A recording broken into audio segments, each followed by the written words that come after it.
இன்னைக்கு நம்மளுடைய முதல்வர் அவர்கள் கன்னியாகுமரி மாவட்டத்துக்கு வந்திருக்கிறாங்க தேர்தல் பிரச்சாரத்துக்காக. சோ காலையில முதல்வர் அவர்கள் வாக்கிங் போகும்போது மீனவ மக்கள், ரொம்ப நேர்மையான உழைக்கிற மக்கள், அடித்தளத்துல இருந்து ரொம்ப கஷ்டப்பட்டு உழைக்கிற மக்கள் போய் பார்த்து பேசும்போது அதுல ஒரு சகோதரர் சொல்றாரு, நாங்கெல்லாம் ஆதி காலத்துல இருந்து அண்ணன் திமுக இருந்தோம். அதுக்கு பிறகு நீங்க வந்த காலத்துல இருந்து திமுக தான்.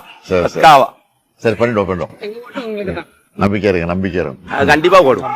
அது முதல்வர் அவர்கள் கேட்கல, அவரு சொல்லி ப்ரூடா விட்டுருக்கலாம். நான் பரம்பரையே எனக்கு திமுக தான் அவர் சொல்லிருக்கலாம். அவர் அப்படிலாம் சொல்லல. ரொம்ப நேர்மையா, ஆமாங்க நான் அதிமுக தான், ஆனா இனி நான் திமுகவுக்கு தான் ஓட் பண்ணுவேன் அப்படின்னு சொன்னதுல அவரோட நேர்மையும் இந்த ஆட்சியோடைய தரமும் தெரிஞ்சிச்சு. அது ஃபர்ஸ்ட் புரிஞ்சுக்கணும்.